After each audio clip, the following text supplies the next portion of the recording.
The clock's ticking in Detroit. With a looming deadline, will the Motor City roar in agreement or screech to a halt? Today, we're peeling back the layers on the heated negotiations between United Auto Workers and the big three automakers. Dive with us into the intricacies of contracts, pay raises, and the ever-evolving future of the automotive industry. The automotive world is at a crossroads, one where the past, present, and future collide. For decades, Detroit has been the beating heart of America's auto industry, and at the core of this industry lies the symbiotic relationship between automakers and their workers, a relationship often mediated by the UAW.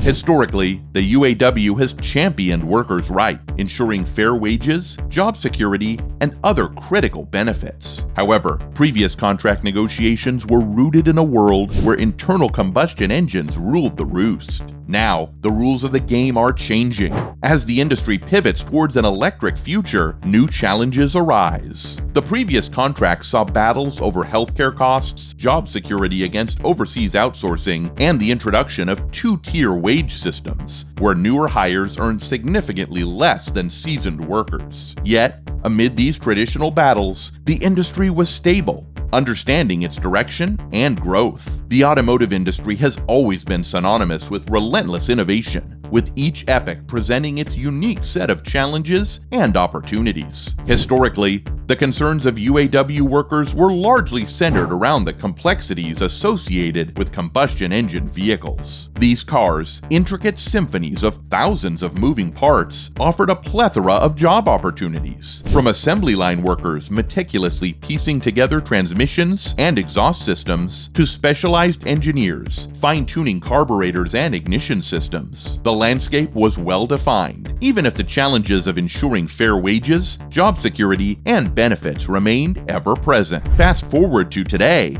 and the electric vehicle, or EV, market stands poised to rewrite the rulebook. At first glance, EVs might seem deceptively simple. They operate on electric motors powered by batteries, a far cry from the labyrinthine intricacies of their gasoline counterparts. This simplicity translates to fewer components, no exhaust systems, no transmissions, no fuel injectors, and fewer moving parts overall. As a result, the production process for EVs, while different, could be less labor-intensive in certain areas, potentially threatening the livelihood of many traditional auto workers. Furthermore, as the industry shifts to prioritize EV production, workers will need to adapt to new manufacturing processes and technologies. The role of a worker who once specialized in assembling a combustion engine might evolve, or, in some cases, become obsolete. In its place, new roles centered around battery technology, electric drivetrains, and advanced electronics might emerge. But the transition isn't just about changing roles. It's about ensuring that workers receive the necessary training and education to thrive in this new environment. Moreover, the drive to produce EVs isn't just about changing the type of car on the road. It's a holistic transformation. Think about the infrastructure. Charging stations need to replace gas stations, and the electrical grid itself might require upgrades to handle the increased demand. This push for a new infrastructure also means a potential shift in where investments flow, putting further financial strains on automakers as they juggle the demands of workforce, production, and infrastructural evolution. In essence, while the challenges of the past were about refining and perfecting a known system, today's UAW workers and automakers are navigating largely uncharted waters, where the very foundation of the industry is undergoing seismic shifts. Amid the technological and economic shifts of the industry, the contract negotiations between the UAW and automakers have never been more significant or charged. The UAW's audacious demands, including a 40% pay raise over a mere 4 years and an array of other benefits, isn't just a plea for higher wages, it's a statement. It underscores the union's belief in the value and importance of its workers, even as the nature of their work stands to change dramatically. UAW President Shawn Fain's fervent dismissal of Stellantis' proposal is symbolic of the union's unyielding commitment to ensuring that their workers are duly compensated compensated, regardless of the industry's shifting sands. On the other side of the negotiation table sit the automakers, companies like Stellantis and GM, which are grappling with the monumental task of redefining their entire operational structures. To them, the transition to EVs isn't just about producing a different kind of vehicle. It's an overhaul of supply chains, the retraining of staff, vast R&D expenditures, and, perhaps most daunting, an investment in creating a supporting ecosystem for EVs, from charging infrastructures to collaborations with tech companies. Given these extensive financial commitments, their trepidation at the UAW's bold demands is perhaps understandable. In their view, every dollar allocated toward wages is potentially a dollar diverted from these crucial investments, which are essential to keep them competitive on the global stage. The automaker's perspective is further complicated by the EV market's nascency. While the long-term benefits of EVs,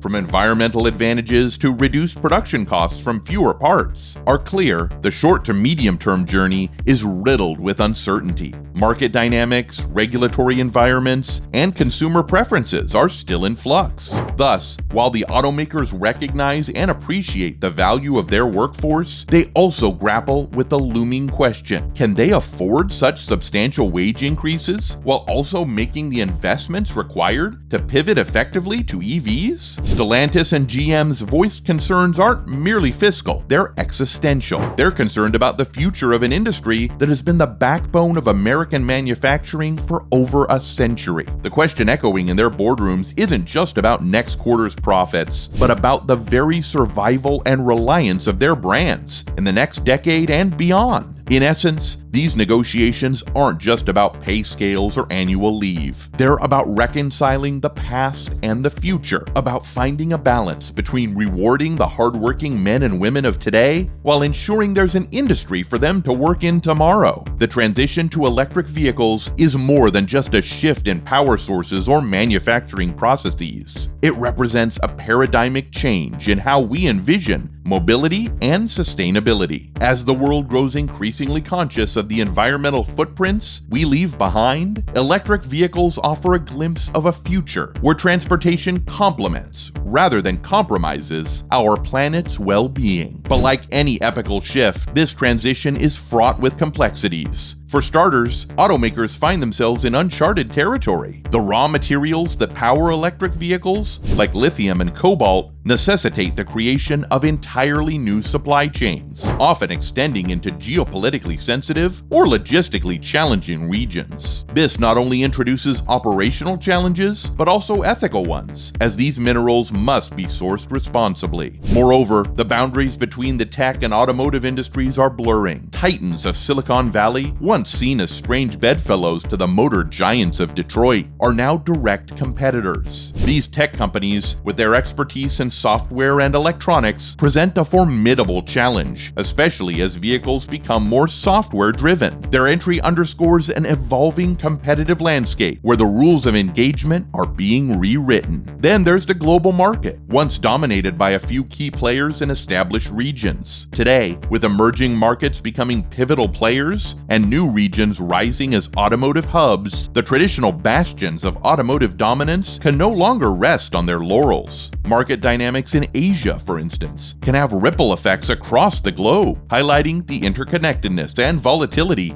of the modern automotive world. Amidst this sea of change, the UAW faces its own set of dilemmas. As stewards of workers' rights, they are tasked with ensuring that as the industry evolves, the livelihoods and welfare of its members aren't sidelined. They must champion the cause of workers in an industry where the very nature of work is rapidly metamorphosizing, ensuring that benefits and rights aren't eroded in the whirlwind of change. Conversely, automakers are caught in an intricate dance. On one hand, they must honor their commitment to their workforce, recognizing the invaluable human element that drives their machines. On the other, they face colossal financial demands as they pivot to electric, from R&D investments, infrastructural overhauls, to navigating the challenges of a shifting market landscape. The contrast between the past and the present is stark. As the clock ticks down to September 14th, the outcome of these negotiations negotiations will set the tone for the auto industry's electric future and, perhaps, serve as a blueprint for other industries in transition. As September 14th approaches, marking the end of the current 4-year contracts, the pressure mounts. The UAW is ready to strike post this date if their demands aren't met, signaling that the ride ahead could be bumpy. As engines rev and negotiations intensify, only time will tell where the road leads. Stay with Ignition Life for all your automotive updates as we navigate these twists and turns together.